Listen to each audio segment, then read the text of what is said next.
Уважаемые дамы и господа, Thank you, dear ladies and gentlemen, dear friends. In the beginning, let me say that the G20 Summit, G20 group over the 5 years of existence has turned into an efficient mechanism for developing and coordinating common approach of the global leading countries in the field of global economy and finances. We managed to even out the situation after the crisis peak in 2008 and 2009. We have managed to consolidate our efforts to ensure balanced and sustainable global economic development. Now, global economy is much more stable than 5 years ago. Economic growth is recovering, however, risks persist. From the beginning of Russia's presidency in G20, we set the goals of promoting growth and jobs creation. First of all, through boosting investments, effective regulation, confidence building on the markets. These priorities ensure the continuity in the work of the G20. Over the Russia's presidency, we managed to advance in all key directions. I would like to thank my colleagues from the G20 for joint productive work. I would like to thank our outreach partners. They all actively participated in discussing Russian initiatives. They have played an important role in increasing transparency and efficiency of our joint work. Results achieved during the Russia's presidency are formulated in the adopted today St. Petersburg Declaration of the G20 leaders and annexes to this document. We managed to make a lot of important practical decisions, both for international community and for Russian economy. Almost in all the areas, action plans were elaborated, designed to find and promote new growth sources. We have reached consensus regarding the need to combine the policy of maintaining proper economic growth rates with the adoption of mid-term country-specific strategies for fiscal consolidation. We've adopted the St. Petersburg Action Plan, defining mid-term targets of budget deficit reduction for every country, and the implementation of structural reforms. These are overdue steps on regulating labor markets and taxation, development of human capital, modernization of infrastructure, and regulation of the goods market. These measures are designed to build confidence of financial markets to our plans and encourage investors to invest more in the real economy and development. We see it as a guarantee of the long-term stabilization of global and national economies. Tangible progress has been achieved in the field of job creation. The G20 leaders approved the decisions made at the labor ministers and during the joint meeting of the finance and labor ministers. Let me note that that's the first such meeting during the G20 history. We set the goal of creating new qualitative jobs with a special focus on employment of vulnerable groups. First of all, young people, women, the disabled, and many other groups. For the first time, an integrated approach for forming labor market policy was proposed, with the aim to link the task of creating qualitative jobs with the needs to comprehensively develop economy, to take into account macroeconomic, financial, and social conditions, and the link existing between the labor market with investments, budget, and fiscal policy. This approach will help us balance out supply and demand on the labor market and create environment conducive to the development of business and investments into the creation of jobs and staff training and to ensure social protection of employees. The priority of our presidency and a new theme of the G20 became the topic of financing for investments. We've developed a program of research and development of recommendations to improve the investment climate and promote long-term investments. In the course of the implementation of this program, huge results have been achieved and they were approved of at the summit. First of all, these are high-level principles on the participation of institutional investors in financing long-term investments. Principal decisions were made to reform tax policy, with a view to fight tax evasion, including via offshore schemes. This year, this topic was on the top of our agenda. We adopted joint action plan on combating base erosion and profit shifting, and we agreed to jointly work on the multilateral standard for tax information exchange. In the area of trade, the G20 leaders confirmed its support to the development of multilateral trade system and WTO. We agreed to curb protectionism in global trade and to extend the relevant standstill arrangement till the end of 2016. We will work to further open our regional trade agreements, making them compatible with the WTO principles. Great success has been achieved in the field of financial regulatory reform and banking regulation, so-called Basel III arrangement, in the field of reforming over-the-counter derivatives markets.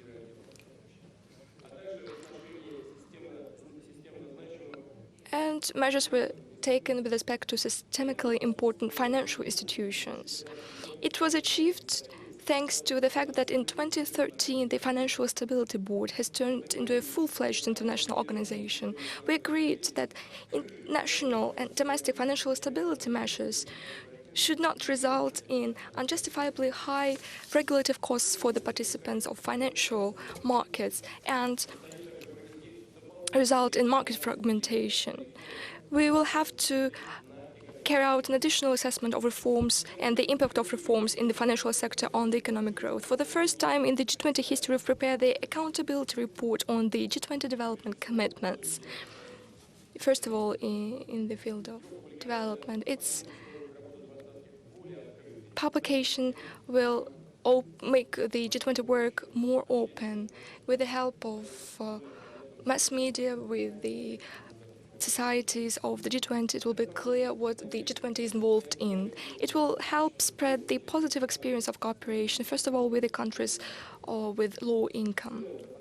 On the whole, over the last 3 years, from the moment of the adoption of multi-year action plan in Seoul, the G20 has achieved tangible results in the field of development assistance. The St. Petersburg Outlook for Development has been adopted, setting out 5 priorities for further work of the G20 in the field of assisting low-income countries, providing for ensuring food security, greater financial inclusion, higher financial literacy, creation of modern infrastructure, including the energy infrastructure, the development of human capital, and mobilization of domestic resources in the developing countries.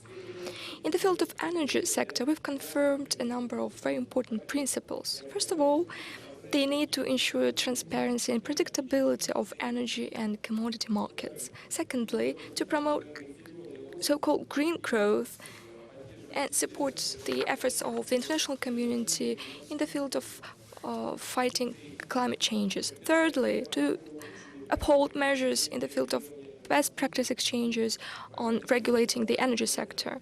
Another important topic for the G20 is fight against corruption. This year we've outlined the working strategy in this area, and at the summit a number of initiatives has been adopted, including regarding the anti-corruption plan of the G20 proposed by Russia.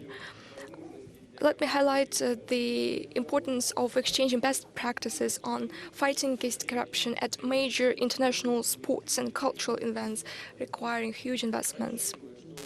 I hope that the Global Alliance for the Integrity in Sports, created together with the United Nations, will contribute to the attainment of these goals.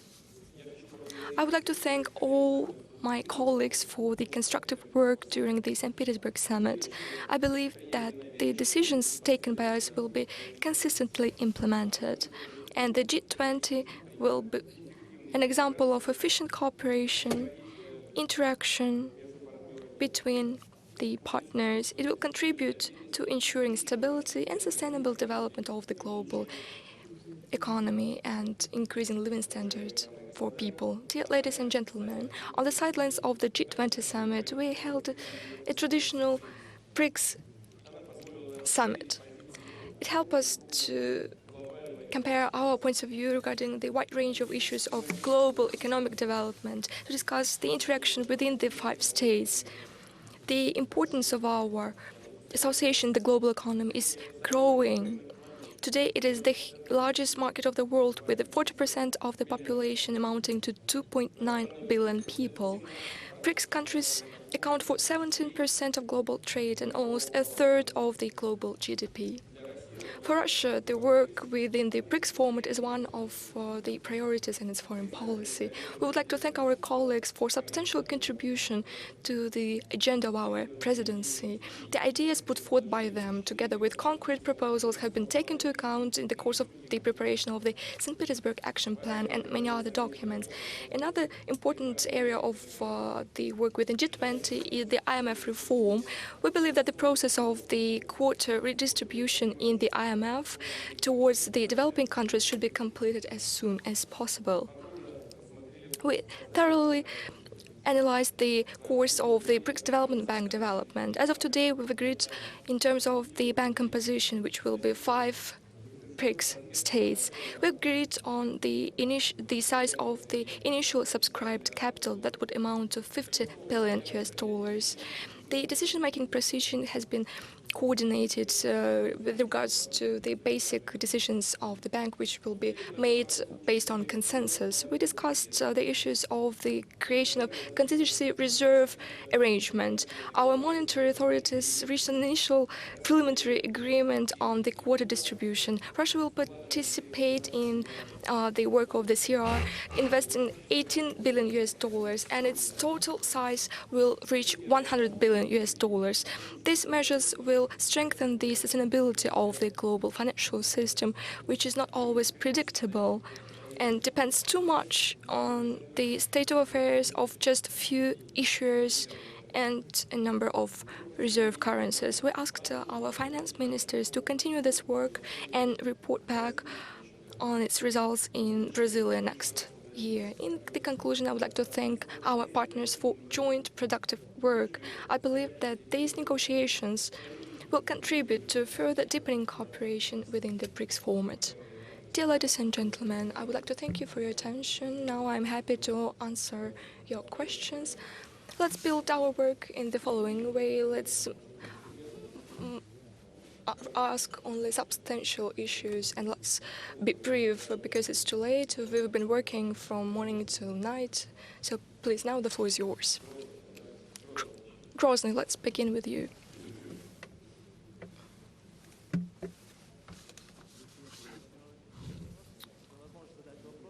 Thank you for an opportunity to ask this question. Vladimir Vladimirovich, the Chechen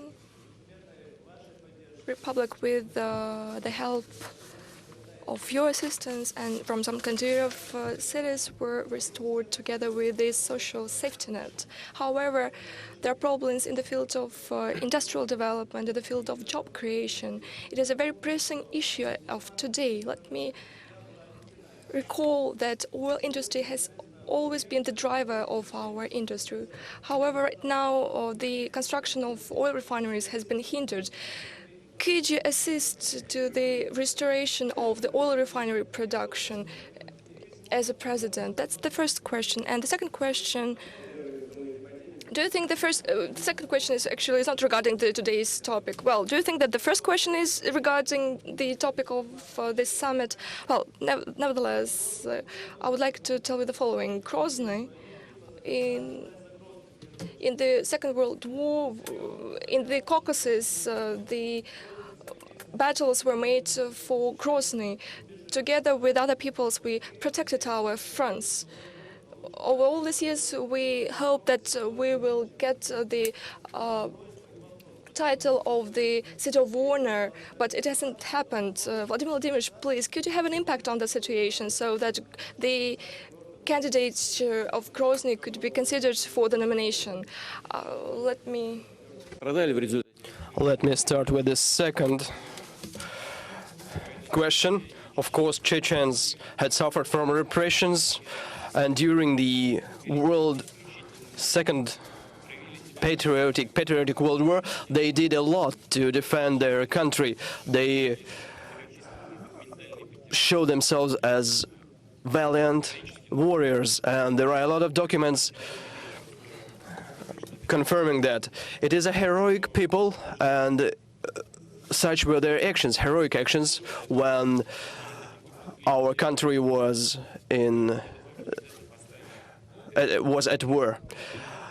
I will not decide on this issue personally, but I will instruct to put this question in the relevant structures, and I would like to thank you for that intentions. As for the oil refinery, well, in order to make it in line with G20 topics, we have discussed energy topics, but this is a very specific question. We should have considered economic benefits. Of course, if such oil refinery will be built, it means job creations, it means many benefits.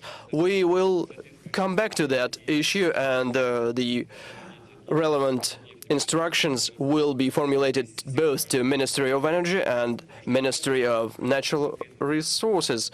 The economic benefits of a specific projects are what matter most. The girl over there, please. Yes, please. Vladimir Vladimirovich, it will not be an overstatement to say that this summit was overshadowed by Syria, while at the economic issues, leaders found mutually acceptable solutions.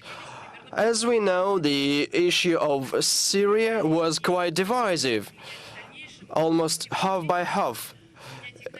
The opinions divided. How this issue can affect economic and political decisions that will be taken in the future. You know, everything that concerns the Middle East developments affects global economy in a most direct manner, because it provides the global economy with energy resources.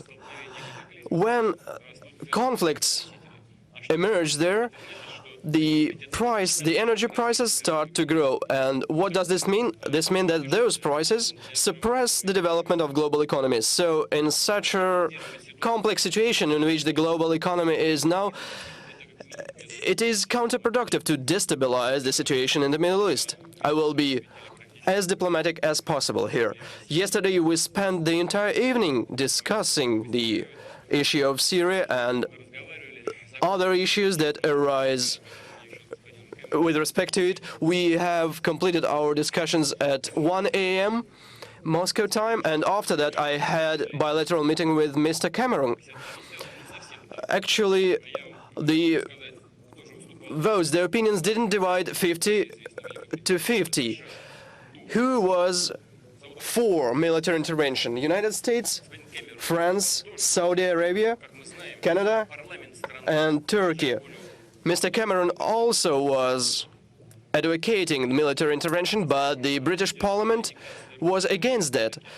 The Chancellor of Germany is also cautious. Germany is not going to participate in any military actions. Who was condemning and opposing that way of action? Russian Federation, India, China, Indonesia, Argentina, Brazil, South Africa, Italy. And also, Secretary General of the United Nations also voiced his protest against the military intervention. And let us not forget the address by the Pope, who directly voiced the inadmissibility of military intervention. I already named you the leaders of the states who are advocating military intervention, but I can assure you that the majority of the population in those countries are on our side. They are against expansion of military activities. Look at what the sociological surveys show, both in the United States and in other countries. The majority of the population is against military intervention. Everything that happened with the use of chemistry chemical weapons. It is all provocation on the part of the militants who are expecting to get aid, to get support from outside, from those countries who support them. This is first. Second, application of force towards sovereign state is possible only in case if self-defense is involved, but Syria doesn't threat the United States. And second, by the mandate of the United Nations. As it was said yesterday by one of the participants of our discussion, those who do that violate the law.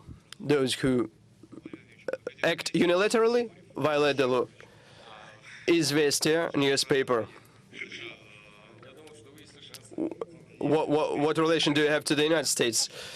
I thought that you are from the United States. No, I'm not. My question is, did you manage to meet with Barack Obama, probably passing by in an informal situation? Many journalists are of opinion that there are certain differences in foreign policy between the United States and Russia, but actually these differences are affected by the fact that your personal relations between you and Barack Obama are not that bad. How can you characterize your relationship with Barack Obama? We actually met with Mr. Obama, not on feet, but on other part of the body. We were sitting. The conversation lasted for probably 20 minutes. It was a very friendly conversation. We stick to our guns. Everybody remained with his position. We understand each other. We listen to each other. We understand arguments. We do not agree with those arguments, but still we can hear them. We try to find an agreement towards peaceful settlement of this crisis, and we agreed that the foreign ministers of our countries, Foreign Minister of our country, Mr. Lavrov, and Secretary of the State, Jim Kerry, will meet together and discuss this painful topic. Yes, Hugh, please. Please take the mic. Thank you. Wall Street Journal paper. You have just mentioned that there was no convergence of the positions between you and Mr. Obama at your meeting. Can you say that during your meetings with other leaders, some attitudes changed towards Syria, even a little bit? And one more question, since you have a meeting for 15-20 minutes and communications between Moscow and Washington is improving, does this communication improvement include the possibility of exchange Mr. Snowden by Mr. Booth? No, Snowden is not convicted here, so what should we exchange for what? We are exchanging the security services personnel who found themselves in a difficult situation abroad for their colleagues who are imprisoned here in Russia. This practice exists all through the world, but Snowden is not prosecuted here. This is a separate topic. It is not related to espionage, and we didn't even touch upon this topic today. We were talking only about Syria. We didn't talk about Snowden. Let me stress, Mr. Snowden got to Russia by chance. We didn't invite him here. He could have gone to South America by transit, but actually your compatriots, how to express it without saying something odd? Your compatriots scared everybody and make him stick in our territory, make him stuck on our territory. They could have acted otherwise. Remember what they did to the aircraft of the president of Bolivia. They just landed it, and that's it. They closed the airspace. They could have done the same with Mr. Snowden and it is understood what would have happened next. But they had to scare everybody and leave it here in Russia. What were they expecting? That we will unilaterally extradite it? But he didn't commit any crimes on our territory. This is the evident practice of international relations. Such issues should be solved only at mutual basis. We many times were asking them to conclude an agreement of mutual extradition. We asked them to extradite people who engaged in crimes against humanity, who were engaged in kidnappings, but they weren't. So such question is incorrect. So the President of the United States didn't pose such question today. As to the convergence of positions, we have our own position. Of course, we hold consultations with everybody, and the fact that yesterday in the evening, Prime Minister of India stated that he is totally against any military actions. It was unexpected. The position of Indonesian president was also unexpected. It is the largest Islamic country in the world. President of Brazil also was totally against. The president of South Africa said a very important thing, not only with respect to Syria, but with respect to the world order. He says that the small countries in the global world, in today's world, are feeling increasingly vulnerable, increasingly not protected. And there is an impression that any superpower can apply force to them. This is their impression. This is how they feel. And he's right. This is the international practice. Just try to dissuade North Koreans to cancel their nuclear program. But they will answer you. Together we will be hit and will be exterminated tomorrow. So in order to prevent the spread of the destruction, the weapons of mass destruction, we need to comply with we need to abide by the rules of international law. First of all, let's move to the other side. Good afternoon, Vladimir Vladimirovich, News Arabic. Let me get back to the Syrian topic. I couldn't quite hear you. Which topic? Let me get back to the Syrian problem. What do you think are the possible implications of the potential strike by the US in the Middle East, and especially implications in such countries as Egypt, where new authorities declare their fight against terrorists? And how do you assess the situation in Egypt now? Thank you. It is a difficult question. What was the beginning in Egypt, and where are they now? Everything started with the ousting of President Mubarak and legalization of Muslim brothers. Now they are underground, and now the martial law is again there. We are very concerned about the situation in Egypt. Egypt is a friendly nation to us, and it has been the friendly nation to us for many years. But for many countries, and especially for the region, Egypt is a key Arab country, and lack of stabilization there is extremely dangerous, not only for Egypt itself, but for the region, for the entire region. If Egypt is weak, then the situation will be unpredictable. There is no understanding on where the development will lead to. Now the military are making attempts to fight terrorist threats, which is especially dangerous in Sinai Peninsula. The fact that terrorism is on the rise on Sinai Peninsula is dangerous not only for Israel, but for Egypt itself, because it gives it gives Israel a legal instrument, legal tools to secure their security. And what will it lead to? Israel will say, we have to and we will ensure our security and will conduct relevant operations. And if it happens, it will lead to the strong destabilization of the entire region. So we wish Egypt people to obtain stability as soon as possible. We will support them as much as we can, and we will cooperate with any legitimate government there. Thank you. Yes, please, over there, please. Vladimir Vladimirovich, thank you for the opportunity to ask a question.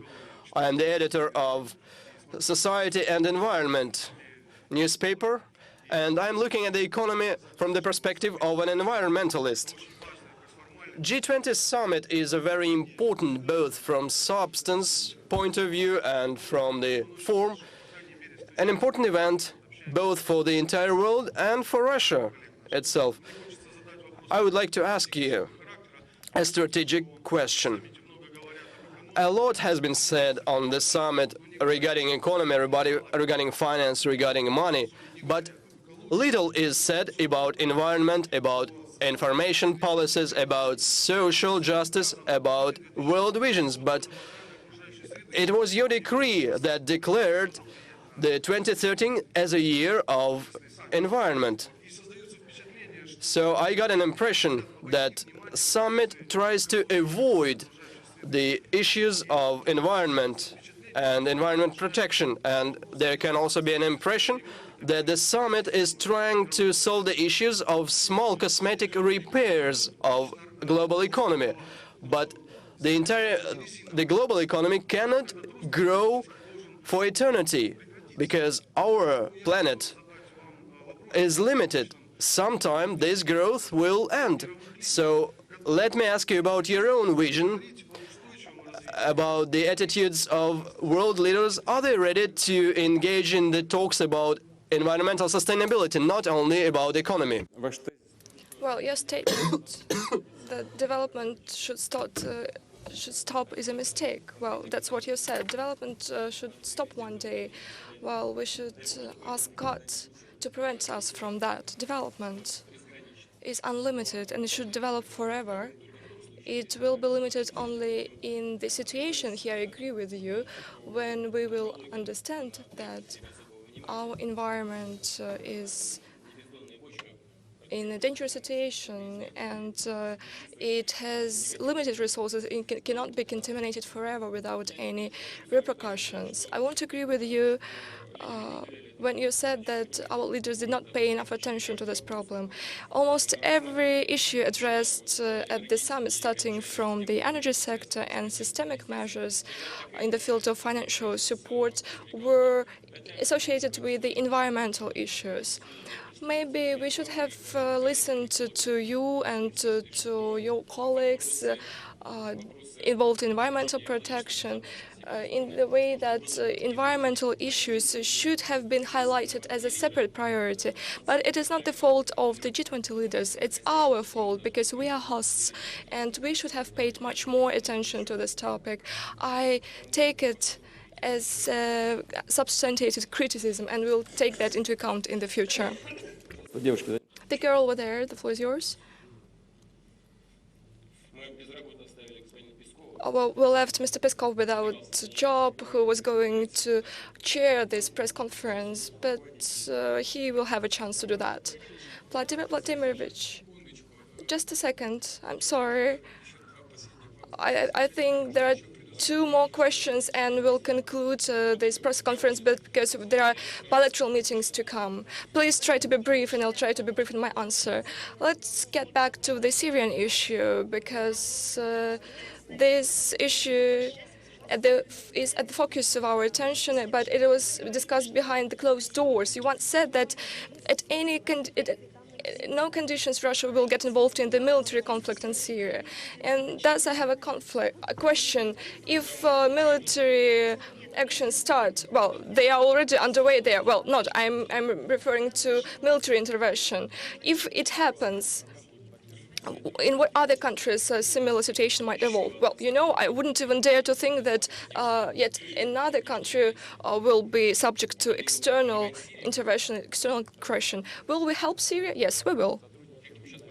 And we keep doing it right now. We are supplying arms.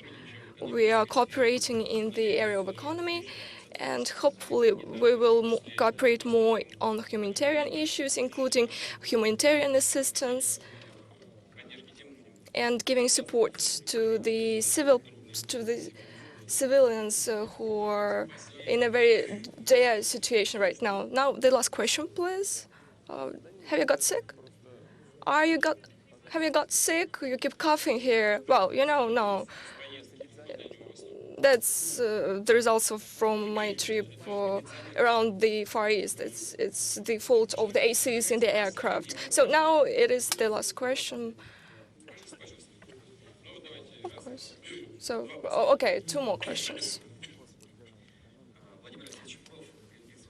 I'm from Greenpeace of Russia, Civil 20. The question regarding green economy and environmental protection.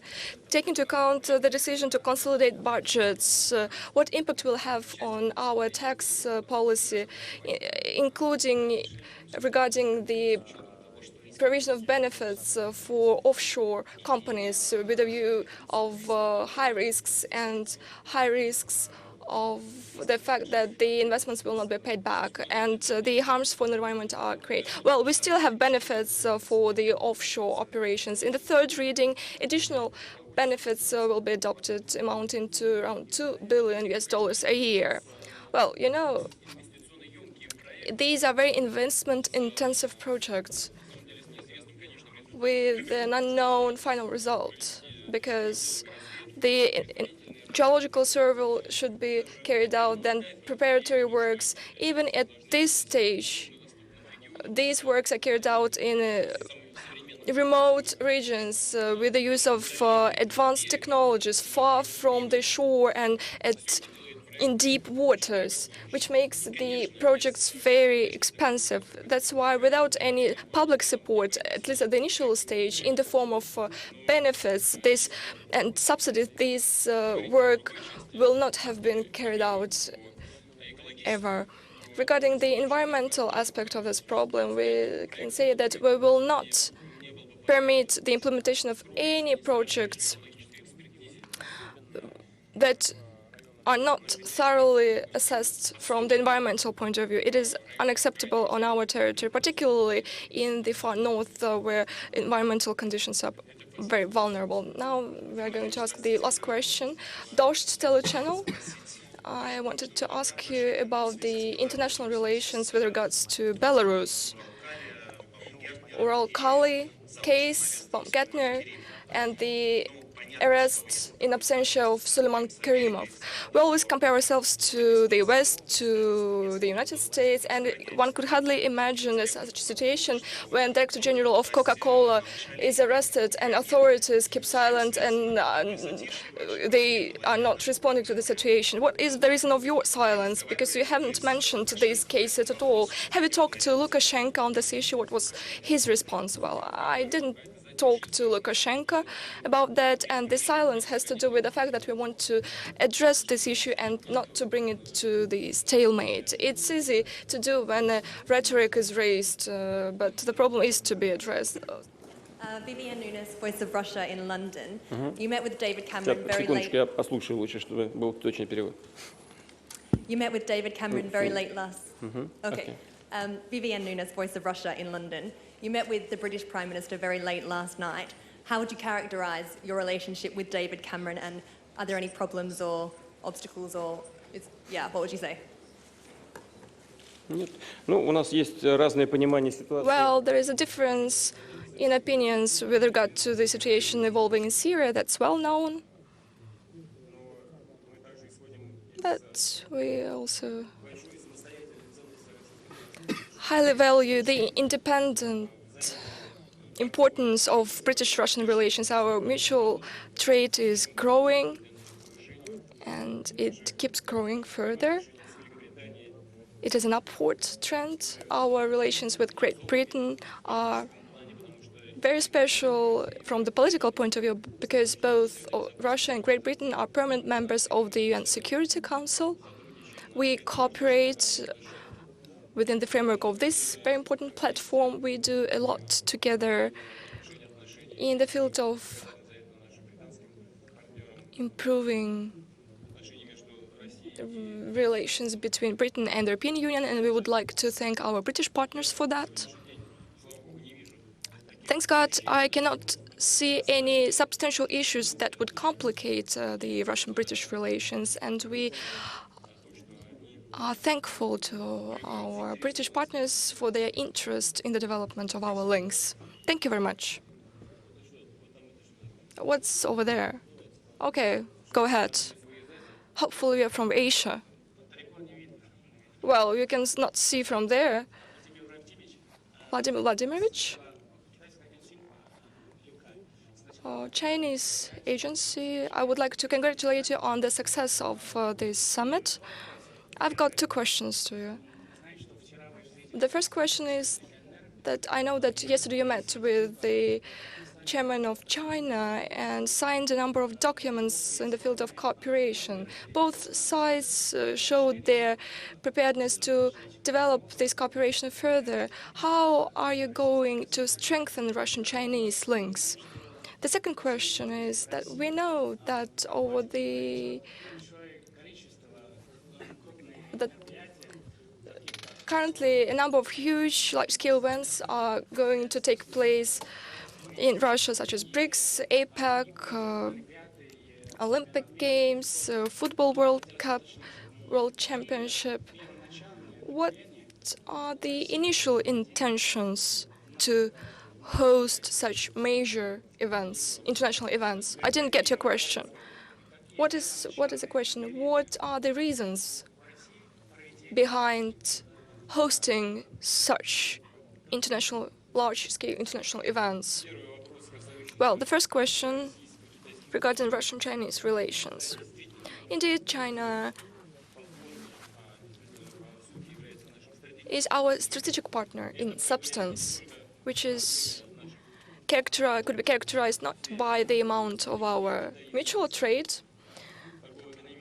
Today, China is #1 trade economic partner for Russia, with the volume of mutual trade amounting to $57.5 million, the highest compared to other countries, an unprecedented figure for bilateral relations. But it is not the limit to our relations. We develop our cooperation in the field of high technologies. We are undertaking the first steps of cooperation in the field of airspace interaction, aircraft building, wide-bodied aircraft construction. We agreed on our cooperation in the field of agriculture, nuclear power. I'm pleased to note that our Chinese friends trust Russian experience in this area. They trust our developments. You know, 2 power units of Taiwan power plant are in operation. The third and the fourth ones are to be prepared, and maybe we would continue this cooperation. We are extremely interested in that. We believe that this area of cooperation in the energy sector, in the area of high technology, is very important for us. And finally, hydrocarbons. You know that we've got huge plans here. Gazprom is planning to supply gas, LNG, to China. For the first time, we let our Chinese partners develop one of our huge fields. Together with Novatek, it will explore Yamal field, gas field. So our work is on the rise. It is multilateral, multifaceted, and that's how its strategic nature is demonstrated. Hopefully, we will continue coordinating our approaches in the political vein. It is happening so right now, and our positions on the international arena are a major factor of international life today. Regarding our goals and our reasoning behind holding international large-scale sports, cultural, economic events, would be frank. The goal is to develop various regions of the Russian Federation, to develop their infrastructure, to keep touching upon the Asian part of the world development. I went to Vladivostok and I visited the campus of the university we built in Vladivostok. We also built a number of bridges, the best in the world in terms of its length and quality. We built lots of roads. The city has been transformed completely. And the same holds true of the Olympic Games. Russia is the northern country in terms of its location. We would want to have a world-class, all-year-round resort in the North Caucasus. And after the Olympic Games, it will be the case. I believe that holding such important events in various fields, we have an opportunity to actively participate in the work of these events, in these fora. It gives us also an opportunity to clearly state our point of view and to promote the ways to address international problems which are, from our point of view, are most effective. Thank you very much for your attention.